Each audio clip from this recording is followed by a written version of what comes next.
Rachel and I met in university.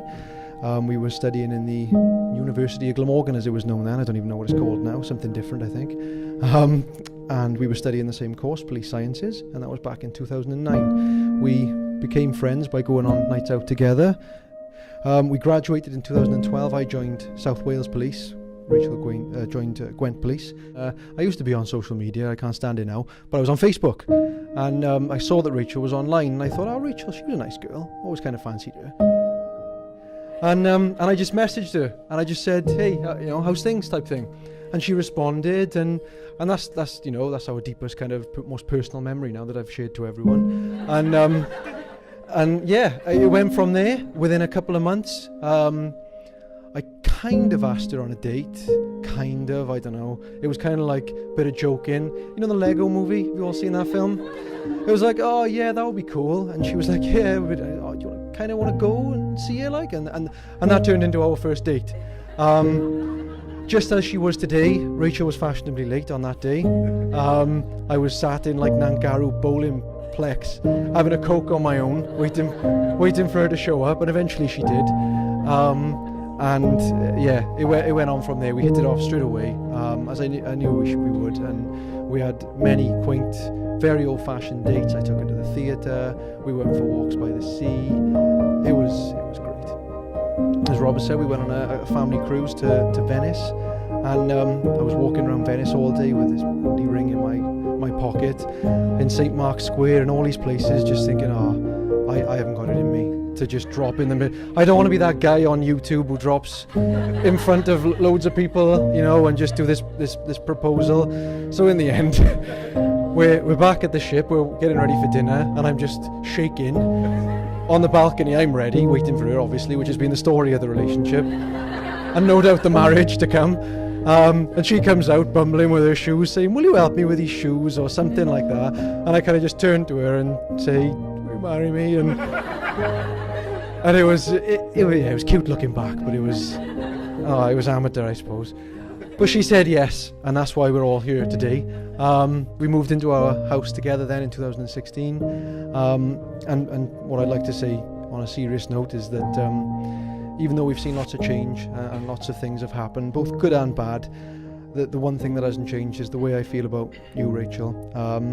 My wife is one of life's selfless people. She always puts others before herself, which isn't something I always do, certainly not to the degree that she does. She's kind, intelligent, as her father alluded to, and brings out the very best in me. Anyway, I think we can all agree that she is just absolutely beautiful, looks fantastic. So I'd like you all to just stand and raise a toast to my wife, Rachel.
I do solemnly declare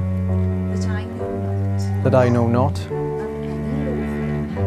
of any lawful impediment why I, James Michael Pierce,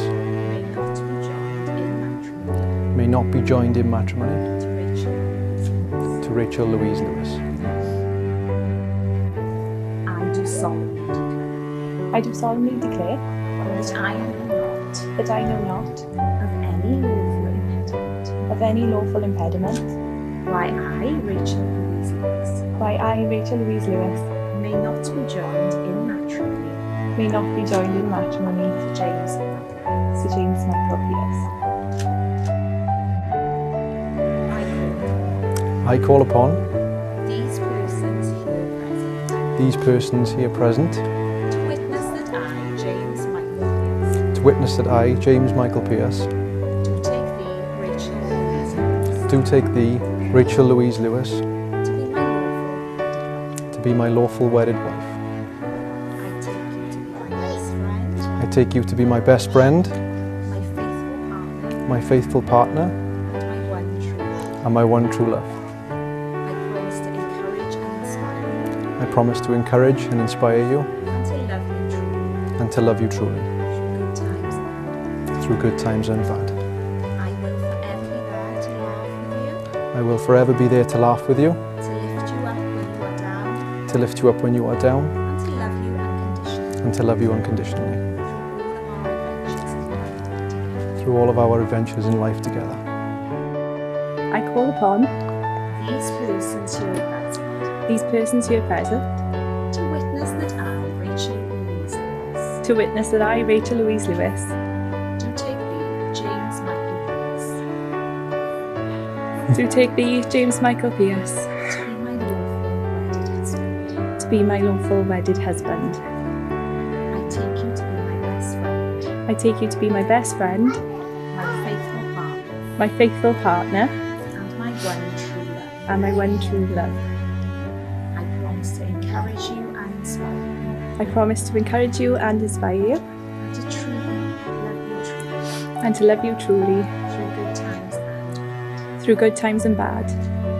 I will forever be there to laugh with you, I will forever be there to laugh with you, to lift you up when you are down, to lift you up when you are down, and to love you unconditionally and to love you unconditionally through all of our adventures in life together. through all of our adventures in life together.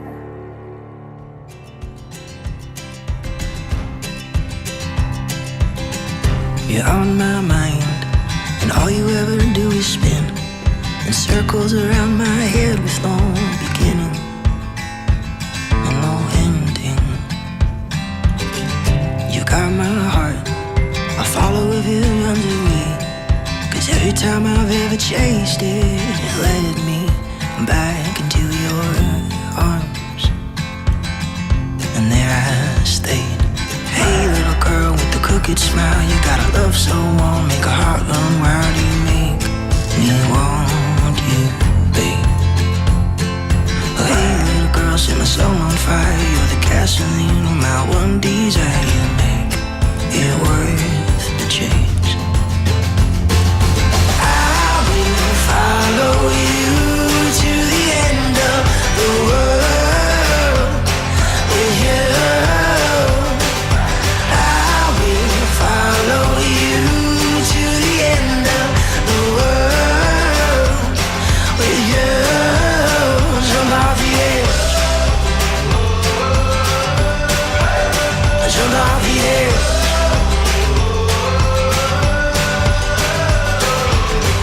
You caught my eye, pretended to look away. I made up an excuse, 'cause I needed something to say. Girl with the crooked smile, you got a love so warm, make a heart run wild. You make me wanna stay.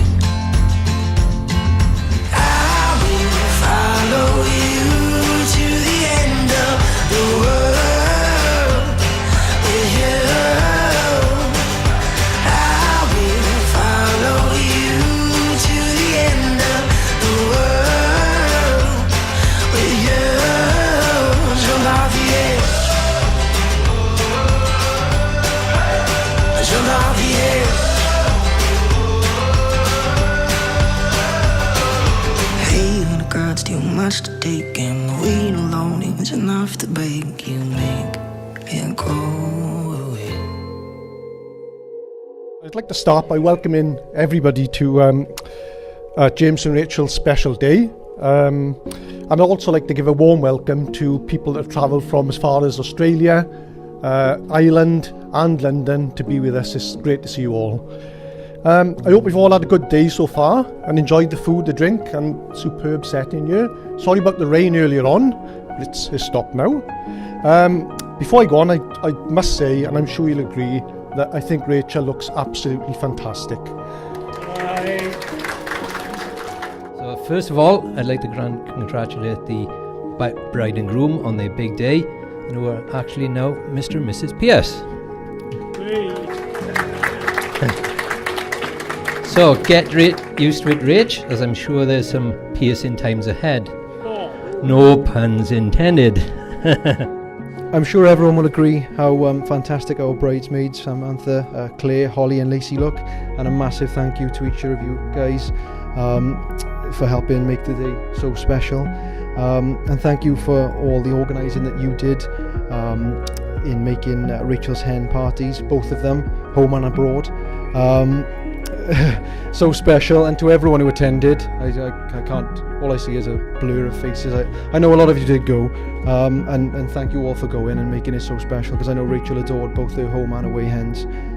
Well, I suppose it's customary at this point, mainly for the benefit of people that may not know James, just to tell you a little bit about his childhood and about James growing up. So here's a very brief history. From a very young age, James had huge interest in planes, and for many years wanted to be a pilot. This interest generated lots of visits to air shows and aircraft museums, which I quite liked as well. Not so sure with his mother though. So Rachel arrived into the world back on the 30th of May 1991. A little bit sooner than anyone had expected, so even impatient on that age range. And certainly given the hospital a run for their money, spending the first few days within the baby care unit. What was apparent from within the first few hours of being born was the features starting to come through, and the all-important distinguishing red hair, as she carries today. At that point, we knew we had a cocaine in the camp. I'd like to thank Rachel and James for including us on this wonderful occasion. I know how much time, effort and planning has gone into today, and I just want to assure you, Rachel, that James is having a lovely time, okay? He also loved all the old classic war films, anything with guns and battles. In fact, he still does. But one of his favourite films from the time was Zulu, the famous battle at Rorke's Drift. It came on TV when he was about 5 or 6, and he absolutely fell in love with it. He loved it so much, we had to go out and buy the video. Remember those? And his mother made him up a uniform. And he's always had a thing for uniforms, actually. And James was ready for action. He was. You'd find him behind a pile of pillows, standing in for his barricade, while the video was playing on the telly. And I can tell you that film was run for many, well, that battle was fought many times in our house. I never want to see Zulu again. To my ushers, what a surprise these have been to pull out of the bag. Literally, if I'm honest, I totally forgot that Rachel and I were intending to ask even Tony that he was going to be the Master of Ceremonies today. So it was literally a case of, Tony, you're going to be the Master of Ceremonies today. But I think we'll all agree that his boisterous voice and personality have really shone through, and he's done a fantastic job. Mr. Small, yes. Here we go. Dad, voice, I've been accepted and offered my first job with Gwent Police, which she was very excited about, but I need a car to travel back and forth. So off we go to find this car. Now, stuck in her head, and all youngsters were the same, was at the time the buzzword was Fiat 500. I never even heard of it. I said, oh what? You want a good old Ford, my love? No, it's a Fiat 500. I said, went on the internet, done a bit of research. I said, a Fiat 500? What's one of them? No, I said, you want a nice family car with good suspension, all your... No, family, Fiat 500, blinkered. So anyway, I convinced her, we took her down to the showroom, and We saw all sorts of cars. I made her sit in this one and that one. Totally waste of time, fell on deaf ears. It was a Fiat 500. That night we came away with a Fiat 500. So I'm supposed to use this speech to ridicule the groom a bit and recall some embarrassing moments, although I'm struggling to do that a bit, not because of a lack of funny stories or because he never does anything stupid. I mean, you spend an hour with him and he'll prove that, right? Finally, James, we could not have wished for a better son. You've given us so much happiness and not a minute's trouble. Sorry. You give 100% in everything you do, and we are extremely proud of you. You are caring both in your personal and professional life, and I know that you and Rachel will have a great life together. Can you please be upstanding and raise a glass to James and Rachel? Thank you. To James and Rachel.